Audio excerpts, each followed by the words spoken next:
Morning guys, it's Eric, owner of Farpoint Farms here in the mountains, North Carolina, and this is the 8-week update on the raised beds that I've been doing here. And yeah, man, things are doing great. We got all kinds of stuff going on here. We got our snow peas here that are doing really well. Those are so tasty. And radishes, these I was always trying to figure out in the last couple of videos what these were. These are radishes that I planted here. Actually, my wife planted these here and wanted them to grow. We're not picking the radishes. They're kind of like a sacrificial plant. The bugs are attracted to those, and that helps leave them alone, leave other plants alone. So that's what those are there.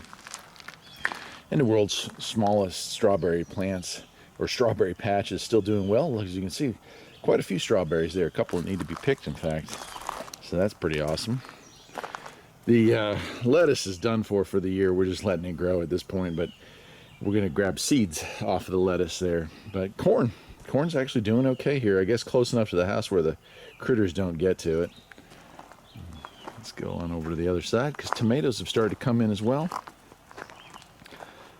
A couple of ones there, those smaller ones. You can see the little orange and reds starting to poke through, and so many tomatoes on those over there. Those aromas, tons of them there.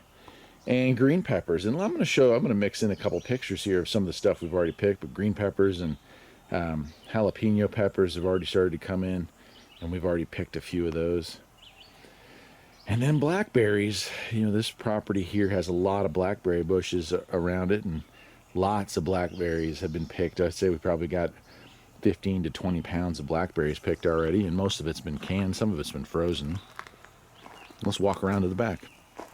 All right, back here, some of our squash plants are starting to flower, which is nice. And these tomato plants aren't doing as well. I don't know if they're not getting enough sun. We do have a lot of, you know, cherry-sized tomatoes on there, but they're just not as healthy. You can see some of the plant stuff's been dying back. I've been picking that back, so they're a little spindly, but there is hope. There's a lot of flowers, so there's still hope. It's just not as prolific as it was last year.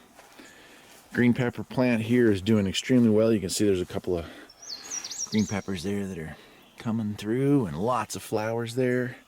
And blueberries are still blueberrying. Oh my gosh, we have picked so many blueberries. You can see there's more that are almost ready, but here's some pictures here of all the blueberries we've picked. And again, we've canned so many blueberries. It's just been incredible how much of that has already been canned and frozen.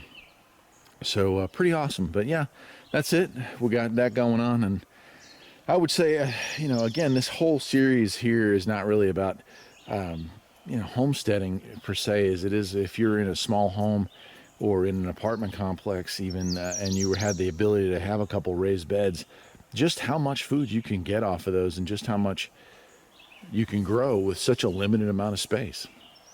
I'll see you again in a week or two, and we'll take a look at how things are progressing. Take care.